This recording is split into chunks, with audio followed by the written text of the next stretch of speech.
주님, 진실로 주님은 내 등불을 밝히십니다. 주 나의 하나님은 나의 어둠을 밝히십니다. 참으로 주님께서 나와 함께 계셔서 도와주시면 나는 날쌔게 내달려서 적군도 뒤쫓을 수 있으며 높은 성벽이라도 뛰어넘을 수 있습니다. 아멘.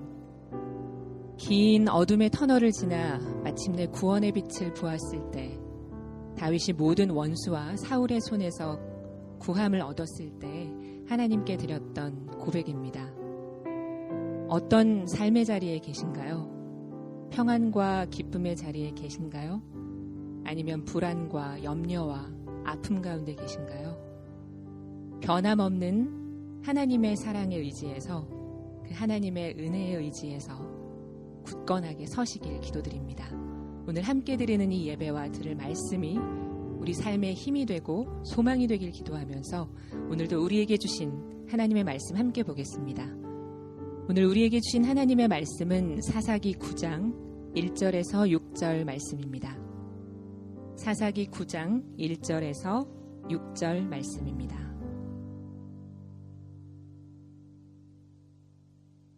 여룻바알의 아들 아비멜렉이 세겜에 있는 외가의 친척을 찾아가서 그들과 외조부의 온 가족에게 말하였다.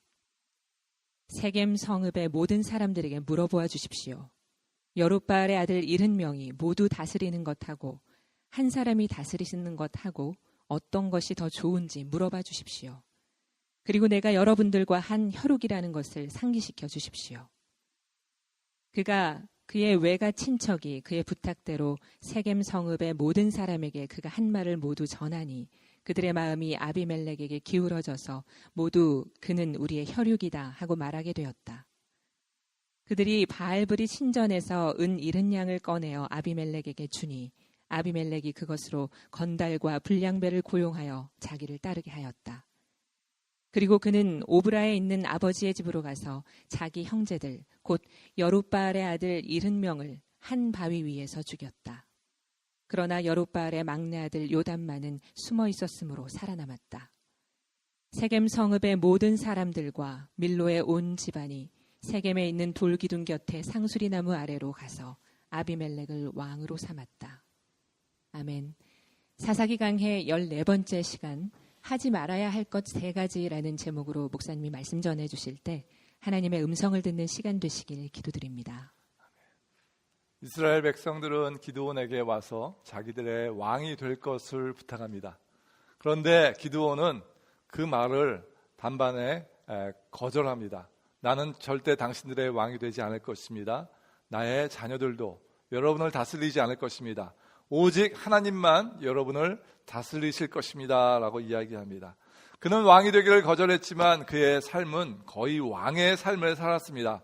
그 증거 가운데 하나가 그가 아들을 70명이나 두고 살았다라고 성경이 이야기하고 있는 것입니다.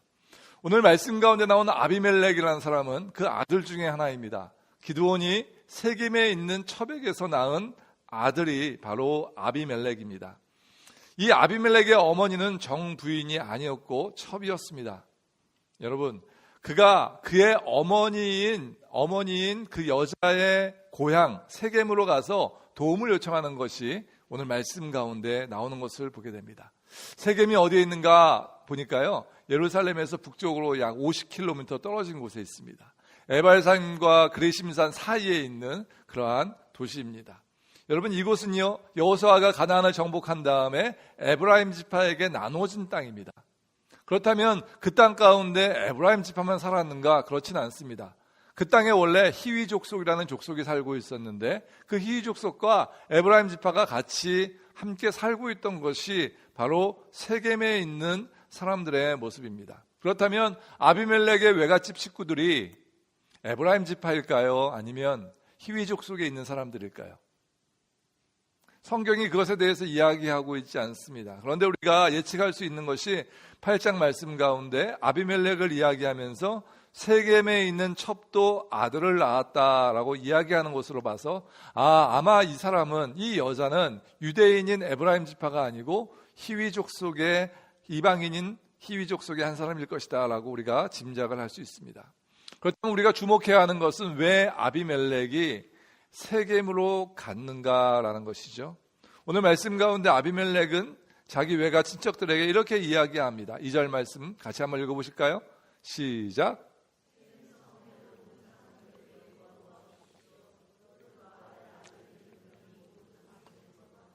한 사람이 다스린 것하고 어느 것이 더 좋은지 물어보아 주십시오.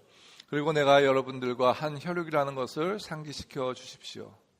여룻발 기드온의 아들 70명이 있는데 그 70명이 다 다스리는 것하고 여러분의 혈육 가운데 하나인 제가 여러분을 다스리는 것하고 어느 것이 더 좋겠습니까? 라고 이야기하고 있습니다. 여러분, 오늘 말씀 가운데 핵심은 뭐냐면 내가 여러분의 혈육입니다 라는 것이에요.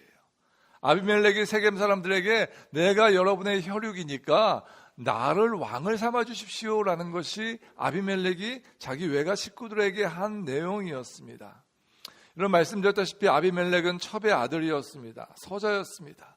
그는 기드온에게서 아들의 삶을 얻지 못했을 것이 분명합니다.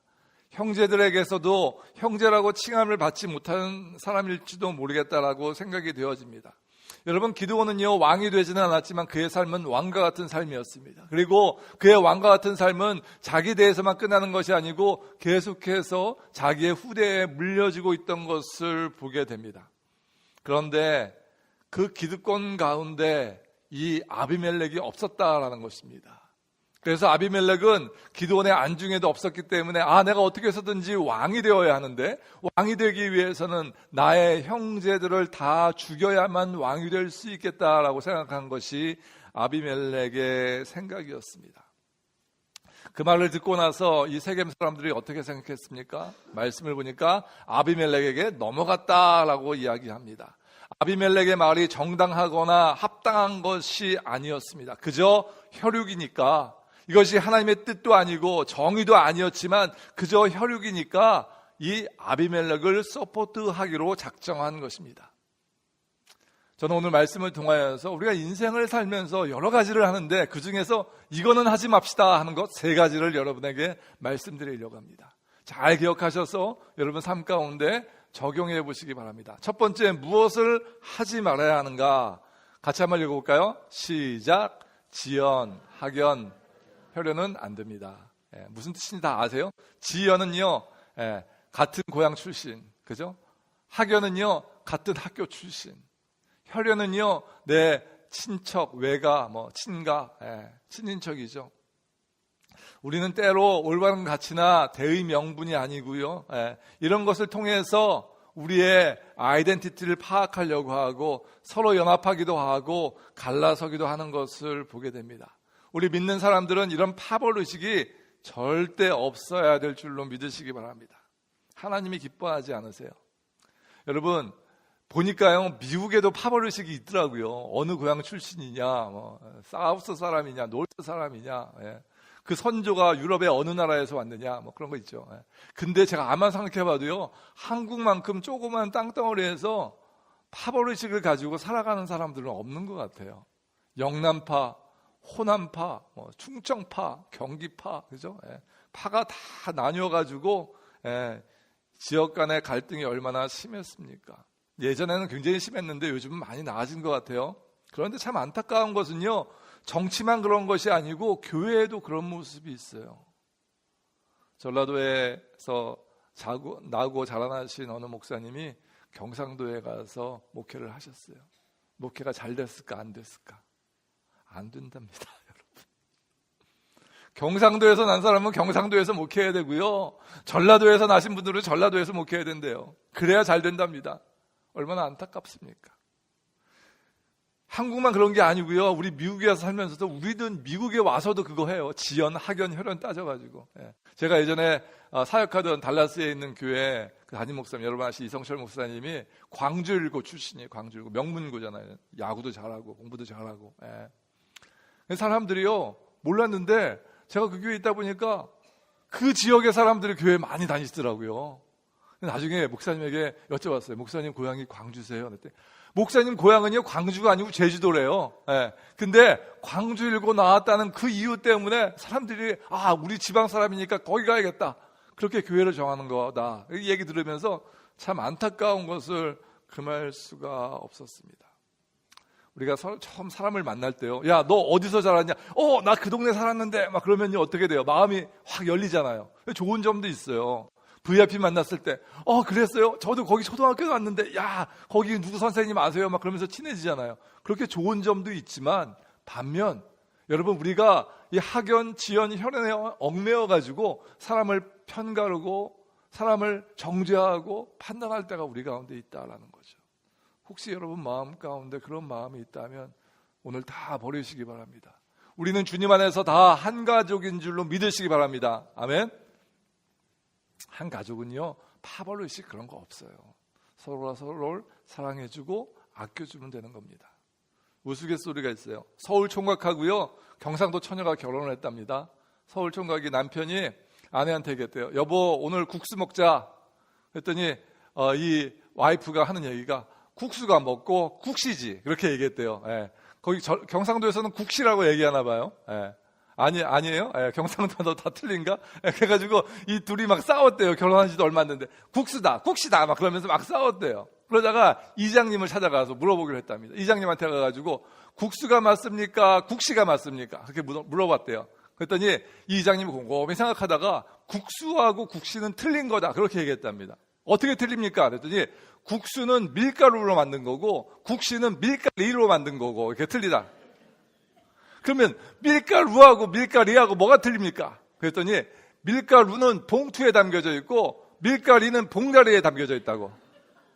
그래서 봉투하고 봉다리하고 어떻게 틀립니까? 그랬더니 봉투는 기계가 만드는 거고 봉다리는 손으로 붙여서 만드는 게 봉다리라고. 여러분, 설교 끝나고 나오면서 그것만 진짜 웃긴다, 국수냐 국시, 그거 생각하면 안 되고, 여러분, 우리가요 학연, 혈연, 지연에 얽매여가지고 싸우는 게 마치 국수가 맞냐 국시가 맞냐 그렇게 싸우는 것과 똑같다라는 겁니다. 아주 어리석은 겁니다.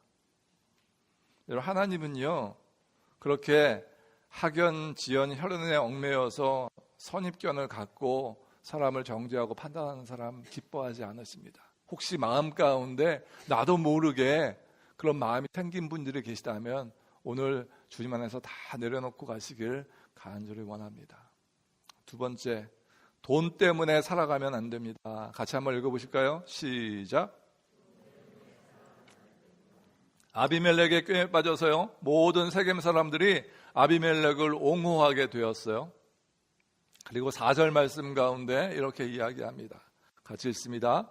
시작. 그들이 바알브리 신전에서 은 70양을 꺼내어 아비멜렉에게 주니 아비멜렉이 그것으로 건달과 불량배를 고용하여 자기를 따르게 하였다.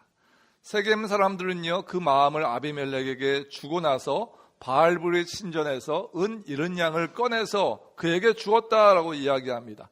바알브리 신전은요 바알을 섬기는 그러한 신전입니다. 그 안에 은 70냥이 있었는데 그것을 꺼내줍니다. 70냥은요 70세겔이라고 이야기해도 됩니다. 세겔은 성전에서 쓰는 단위예요. 돈의 단위예요. 근데 이 70세겔이 얼만큼 많은 돈인가? 성인 남자가요 1년에 성전세를 바치는데 은 반세겔을 바쳤다고 합니다. 그렇다면 70세겔은 몇 명의 1년치 성전세입니까? 140명이죠. 140명이 내는 1년치 성전세니까 뭐 아주 큰 돈도 아니지만 또 작은 돈도 아니다라고 우리가 생각을 할 수 있습니다. 이때는요 왕정시대가 아니었기 때문에 군대가 없었습니다. 상비군이 없었어요. 전쟁이 난다든지 전쟁을 해야 하는 경우에는 사람을 모집했습니다. 여러분, 오늘 말씀 가운데 아비멜렉이 그 은 70세겔을 가지고 사람을 삽니다. 말씀을 보니까 건달과 불량배를 고용하였다라고 이야기하죠. 싸움을 잘하거나 용감한 사람을 모은 것이 아니고 정의롭거나 순종을 잘하는 사람을 모은 것이 아니고 건달, 불량배, 양아치, 깡패 같은 사람들을 모은 것입니다. 이 사람들은 공의, 정의 그런 거와 전혀 상관없이 돈만 주면 무엇이나 하는 그런 악한 사람들이었습니다. 요즘 말로 하면 청부 살인업자 그런 사람들이었던 것 같아요. 아비멜렉이요 그 사람들을 데리고 아버지의 집으로 쳐들어갑니다. 그리고 자기의 형제들을 다 모아놓고 70명을 한 바위 위에서 죽였다라고 성경이 이야기하고 있어요. 자기가 왕이 되기 위해서 자기의 형제들을 하루아침에 다 죽여버립니다. 여러분, 따져보니까요 은 70냥으로 사람을 사서 70명을 죽였으니까 한 사람 몸값이 얼마예요? 한 양씩이에요, 한 양씩. 여러분, 돈의 노예가 돼서 살면 이렇게 끔찍해질 수 있다라는 것입니다. 돈으로 사람을 사서 청부살인을 한 아비멜렉은 악한 자입니다. 또한 돈을 준다고 해서 아무 잘못이 없는 사람을 한꺼번에 무차별하게 죽이는 이 불량배 건달들도 악한 자입니다. 모두가 돈 때문에 살아가는 사람들입니다. 여러분, 우리가요, 자본주의 사회 가운데 살고 있잖아요. 그래서 돈이 없으면요, 인생이 불편해요. 그런데 조심해야 할 것은 우리가 그렇기 때문에 돈의 노예가 되어서 살기가 쉽다라는 것입니다. 학생들에게 이렇게 물어봐요. 어느 직업을 갖고 싶냐?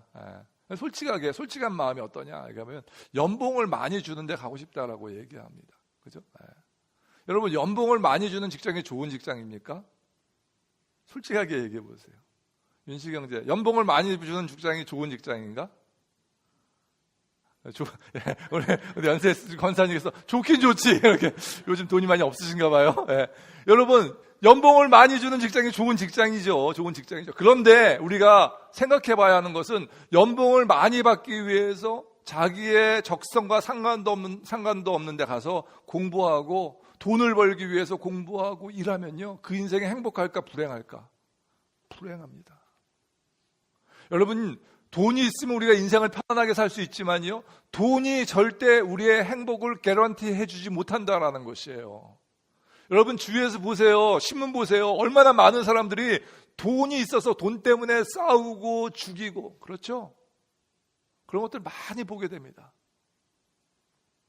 성경은요, 돈을 사랑하지 말라, 이는 일만 악의 뿌리다라고 이야기하고 있어요.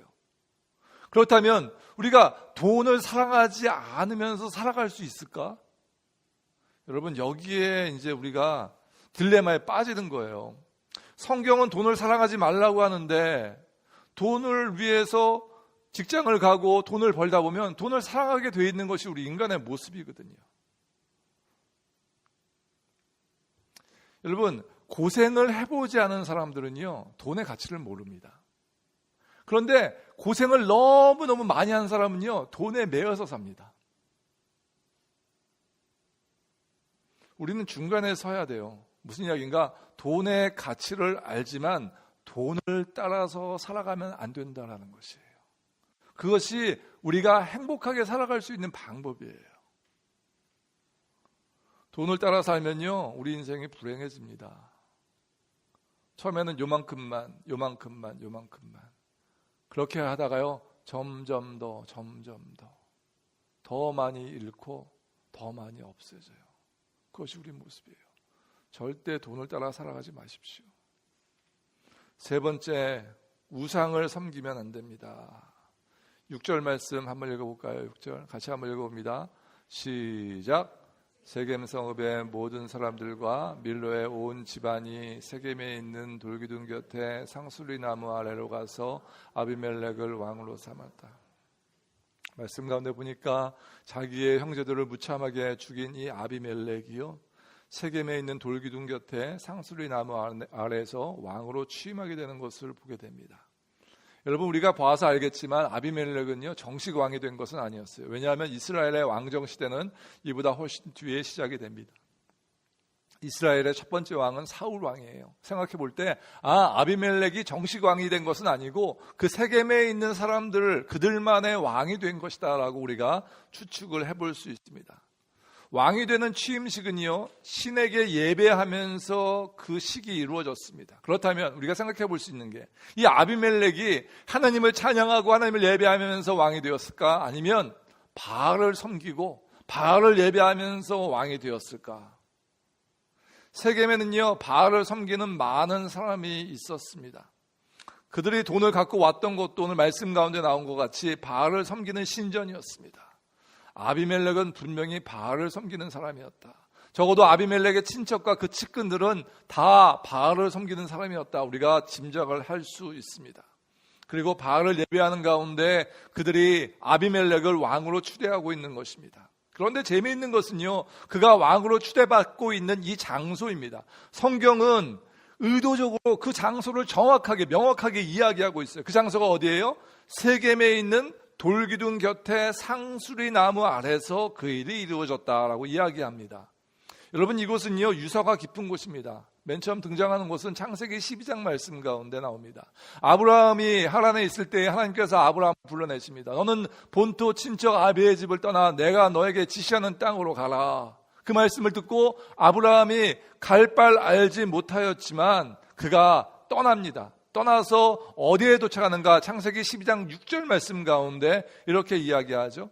아브라함은 그 땅을 지나서 세겜 땅 곧 모래에 상수리 나무가 있는 곳에 이르렀다. 그때 그 땅에는 가나안 사람들이 살고 있었다. 7절 말씀 주님 같이 읽습니다. 시작. 주님께서 아브라함에게 나타나셔서 말씀하셨다. 내가 너의 자손에게 이 땅을 주겠다. 아브라함은 거기에서 자기에게 나타나신 주님께 제단을 쌓아서 바쳤다. 여러분, 어디서요? 세겜에 있는 상수리 나무 아래서. 생각해 보세요. 가나안은 이방 사람들로 가득 차 있습니다. 아무도 하나님을 섬기지 않았어요. 근데 나그네 셋이 아브라함과 아내와 조카가 터벅터벅 걸어옵니다. 여행을 하는 중이었던 것 같아요. 그들이 상수리 나무 아래 가서 하나님을 섬깁니다. 그 지역 사람들이 그것을 보고 얼마나 깜짝 놀랐을까요? 자기들이 섬기는 신 아닌 하나님의 하자도 들어보지 못했는데 하나님을 섬기고 있는 거예요. 여러분, 우리가 생각해 봐야 하는 것은 아브라함의 마음이에요. 그 이방인의 가운데 들어가서 하나님을 가나안 땅에서 처음 예배하였던 곳이 바로 세겜에 있는 상수리 나무 아래입니다.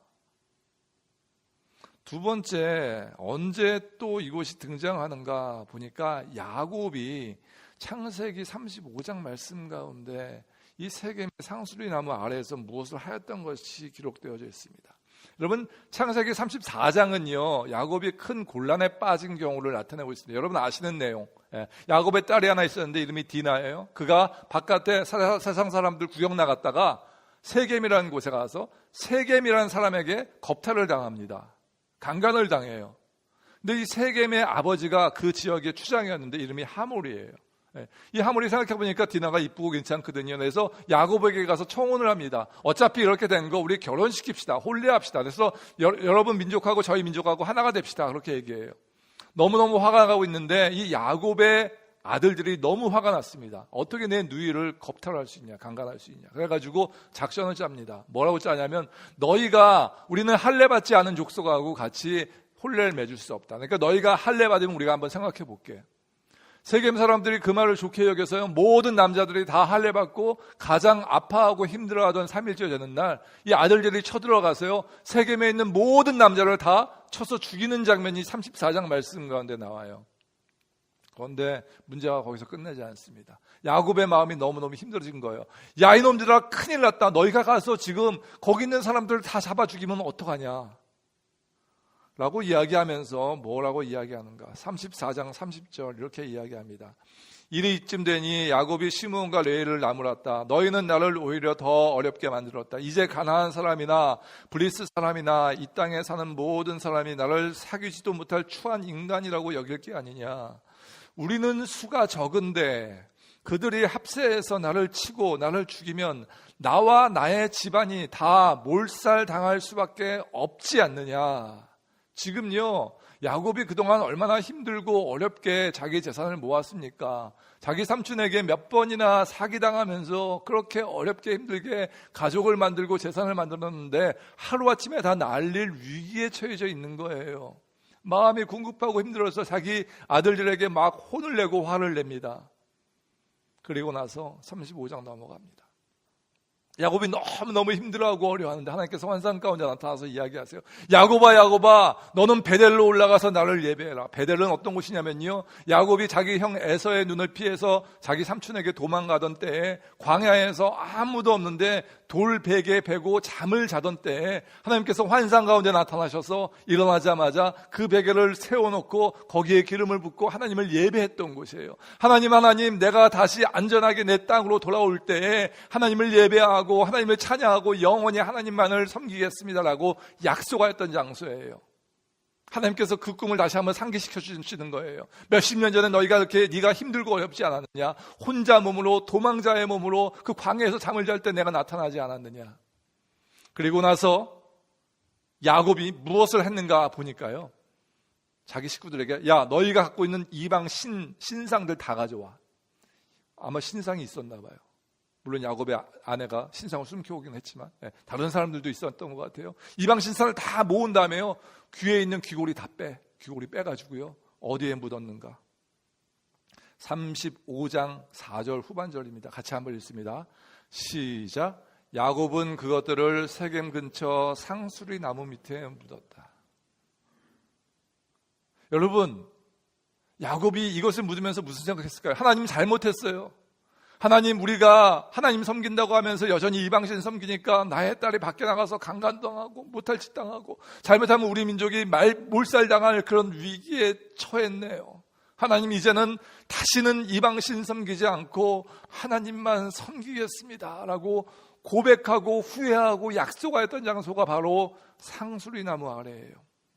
아브라함 때는 가나안에서 처음 예배했던 곳이고요, 야곱 때는 우상을 묻고 하나님만 섬기기를 약속하였던 곳입니다. 그런데 그곳에서 아비멜렉이 왕이 되었습니다. 아비멜렉이 하나님을 섬기며 왕이 된 것이 아니고 바알을 숭배하면서, 바알을 예배하면서 왕이 되었습니다. 성경은 의도적으로 뭐라고 이야기하냐면 여룻바알의 아들 아비멜렉이라고 강조하고 있어요. 왜 기드온의 아들 아비멜렉이라고 하지 않고 여룻바알의 아들이라고 얘기했을까? 이 여룻바알이요, 기드온의 별명 같은 거거든요. 언제 얻었냐면요, 기드온이 맨 처음에 바알의 그 신상들을 막 회파하고 다 부술 때, 그때 와, 이 사람이 바알과 싸워서 이겼다 해서 여룻바알이라는 별명을 얻었어요. 그 아버지는 바알의 신상을 다 회파시켰는데 그 아들은 어떻게 하고 있습니까? 그곳에서 바알을 섬기면서 자기가 왕이 되겠다고 사람들 다 죽이고 자기 형제들 다 죽이고 그 짓을 하고 있는 것입니다. 결국에는 이 세겜 사람들과 이 아비멜렉이 원수가 되어서요, 싸우고 아비멜렉이 세겜 사람들 1000명이나 죽이고요, 그리고 나서 아비멜렉은 결국에 맷돌에 맞아서 처참하게 죽는 것을 말씀 가운데 보게 됩니다.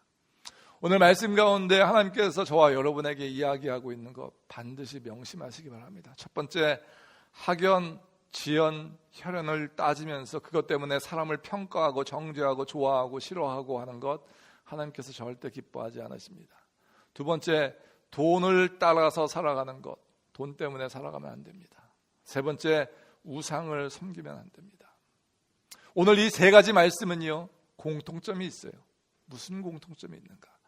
혈연, 지연, 학연, 그 다음에 돈, 그 다음에 우상. 이것의 공통점이 뭔지 아세요? 내가 의지하는 어떤 것이에요. 내가 하나님 말고 의지하는 어떤 것이에요.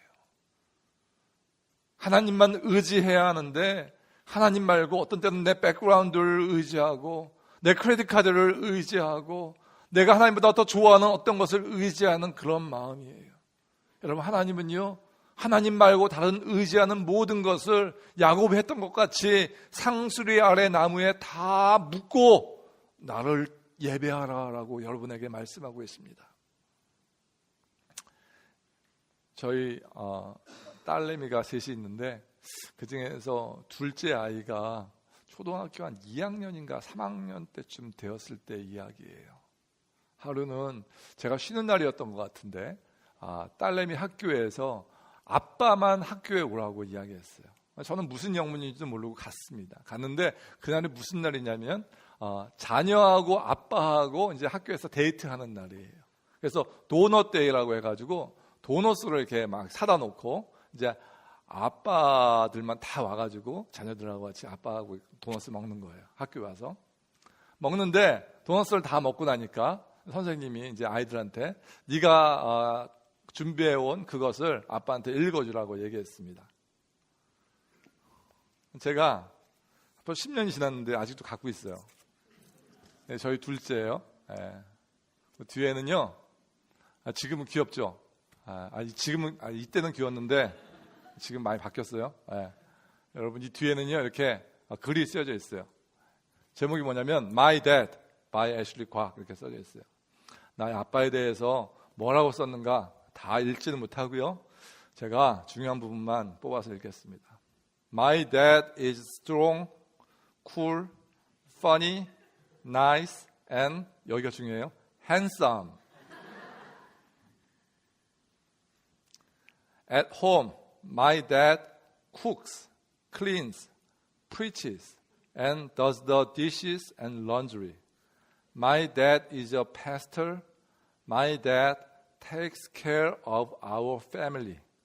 He spends money on us, watches us, cooks, cuts the grass, fixes stuff, and sets the table for dinner. 잠깐 통역하면요, 우리 아빠는 음식도 하고 청소도 하고 설교도 하고 설거지도 하고 빨래도 하고, 이때는 많이 했나 봐요 제가. 우리 아빠는 목사님입니다. 나의 아버지는 우리의 가족을 케어하기 때문에 우리에게 돈을 쓰십니다. 우리를 보고 우리를 위해서 밥도 하고 잔디도 깎고 물건도 고치고 뭐 저녁에 식사할 때 뭐 테이블 셋업도 합니다. 이렇게 썼어요. 근데 쭉 써놓은 다음에 아빠하고 뭐 어디 갔을 때 너무 좋았고 재밌었고 이런 얘기 다 한 다음에 맨 마지막에 이 이야기를 써가지고 제가 그 사람들 많은 데서 울었다는 거 아닙니까? 뭐라고 썼냐면, 이 아이가 I couldn't ask for a better dad than my dad. 나는 나의 아빠보다 더 나은 아빠를 가질 수 없습니다. 우리 아빠가 최고입니다. 그렇게 썼어요. 지금은 생각이 많이 달라졌을 거예요. 제가 이 글을 보는데 눈물이 핑 돌았어요. 왜냐하면 지금도 그렇지만 그 당시에도 파트타임, 풀타임 전도사 하면서 너무나 삶이 힘들고 어렵고 우리 애들한테 좀 더 잘해주고 싶은데 잘해줄 수가 없었어요. 더 좋은 옷도 입혀주고 싶고 더 좋은 맛있는 것도 먹여주고 싶고 더 좋은 데도 데리고 가고 싶고, 그런데 뭐 형편이 되지 못했어요. 그래서 안타까운 마음, 짠한 마음이 마음 가운데 있었는데, 이 아이가 우리 아빠가 세상에서 제일 좋아요, 그렇게 써놓은 걸 보고 그러면서 생각한 것이 무엇이냐면, 우리 하나님은 어떠실까라는 생각을 했어요. 여러분이 기도하면서 하나님, 저 하나님도 좋은데요, 하나님 말고요, 이것도 있어야 되고요, 이것도 있어야 되고요, 이것도 필요해요. 그러니까 하나님은 잠깐만 계시고요, 내가 이것도 가져오고 이것도 가져오고 이것도 하는 동안에 잠깐만 기다리고 계세요. 그런 모습이 우리의 모습이 아닌가. 하나님이 진짜 원하는 모습은, 하나님 이것도 필요하고 이것도 필요하고 이것도 필요하지만요, 그거 다 소용없어요. 하나님이 최고예요 라고 고백할 수 있는 아이의 마음이 우리 가운데 있다면 하나님께서 그것을 정말 기뻐하지 않으실까. 오늘 말씀 가운데 이거 하면 안 된다라고 하나님께서 말씀하시는 이유는 무엇이냐면, 너희가 그렇게 살면 인생이 불행해지기 때문에 나만 의지하지 않을래, 하나님만 의지하지 않을래, 나에게만 나아오지 않을래 라고 고백하라고 하시는 말씀인 줄로 믿으시기 바랍니다. 저희 둘째 딸같이 여러분 기도하시면서, 하나님 내가 이 세상에서 아무것도 필요 없어요, 하나님 한 분만 있으면 내가 만족합니다라고 고백할 수 있는 저와 여러분 되어주시기를 간절히 원합니다.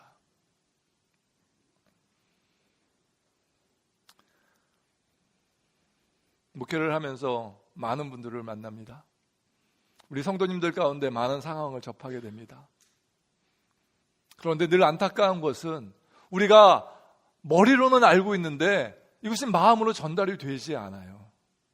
우리가 머리로는 그렇게 살면 안 된다는 걸 알고 있는데 마음으로 전달되지 않으니까 계속 그렇게 살아가는 거예요.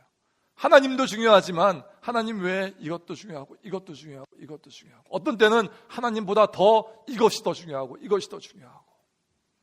여러분, 그렇게 살아가면 우리 인생이 불행해질 수밖에 없습니다. 오늘 말씀 가운데 하나님께서 우리에게 하시는 말씀 꼭 잡으시고 하나님만 끝까지 의지하며 나아가시는 저와 여러분 되어주시길 간절히 원합니다. 기도하십시다.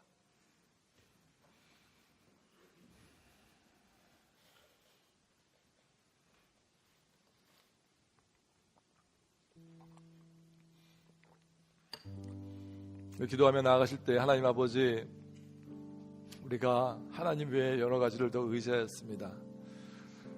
내 주위에 있는 백그라운드, 혈연으로 지연으로 학연으로 얽혀있는 사람들 더 의지하고 우상을 의지하고 돈을 의지하였던 저희를 회개합니다. 하나님 주님만 믿고 의지하고 신뢰하며 나아가는 저희들 될 수 있도록 주여 도와주시고 함께하여 주옵소서. 하나님만 의지하게 하여 주옵소서. 우리 시간에 조용히 묵상하시면서 우리 일주일 동안 이 말씀을 어떻게 삶 가운데 적용할지 생각하시면서 나아가시기 바랍니다. 원하시는 분들 헌신카드 쓰시고 결단하시고 주님 앞으로 나오시기 바랍니다. 합심해서 기도하십니다.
예수님 이름으로 기도하였습니다.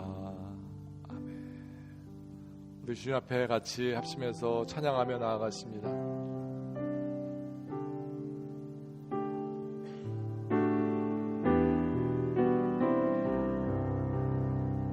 내 백성이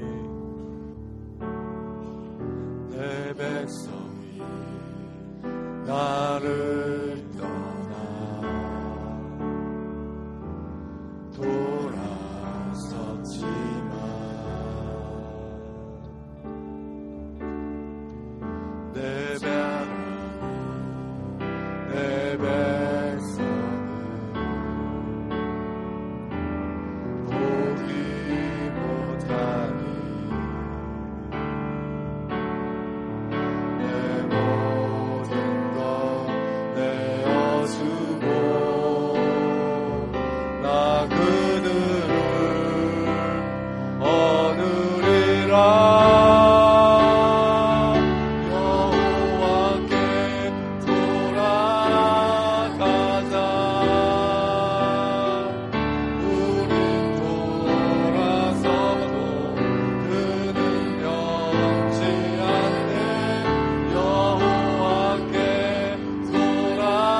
아침에 다시 한번 주 앞에 기도하며 나아가시기 바랍니다. 오늘 말씀 가운데 하나님께서 여러분에게 하시는 말씀이 무엇입니까? 네가 나 외에 더 의지하는 것이 무엇인가? 그것을 야곱과 같이 다 세겜에 있는 상수리 나무 아래 묻으라 라고 이야기하십니다. 오늘 이 예배 시간 내에 예배 땅을 떠나기 전에 다 내려놓고 떠나라고 말씀하십니다. 우리 아침에 다시 한번 주님 앞에 합심하여서 기도할 때 아버지 하나님, 내가 하나님보다 의지하던 어떤 것 다 내려놓습니다. 다 포기합니다 라고 주님 앞에 간절하게 기도하며 나가십니다. 기도하며 나가시겠습니다. 아버지 하나님 도와주 같이 하여 주시기 바랍니다. 아버지 하나님 도와주 같이 하여 주셔서 우리 몸 가운데 힘들고 어려운 것들 아버지 하나님 도와주 같이 하여 주시기 바랍니다. 아버지 하나님, 우리가 포기하지 못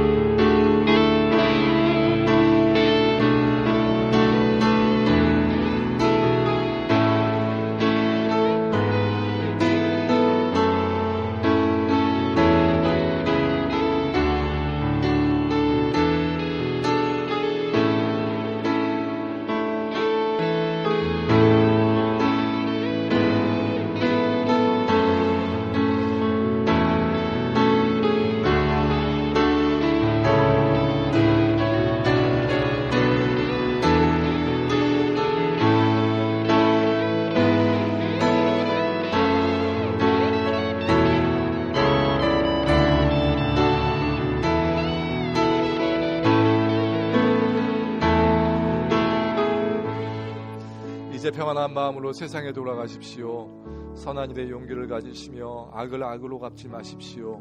항상 연약한 자를 도우시며 병든 자를 찾아보시며 곤란당하는 이웃을 위로하십시오. 주님께 봉사하고 주님을 사랑하십시오. 어떤 일에도 소망을 포기하지 마십시오. 그리고 거룩하신 성령께 순종하여 기쁨과 감사의 생활을 해나가십시오.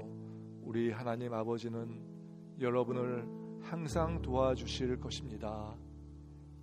지금은 우리 주 예수 그리스도의 무한하신 은혜와 우리 아버지 하나님 극진하신 사랑과 성령님 감화 감동 내주 충만 교통하심이 오늘 말씀 가운데 하나님 외에 의지하는 어떤 것들이든지 다 묻게 하시고 포기하게 하시고 내려놓게 하옵소서라고 고백하고 돌아가는 주님의 귀한 성도들 머리 위에, 사랑하는 교회 위에 이제부터 영원까지 함께 있을지어다. 아멘.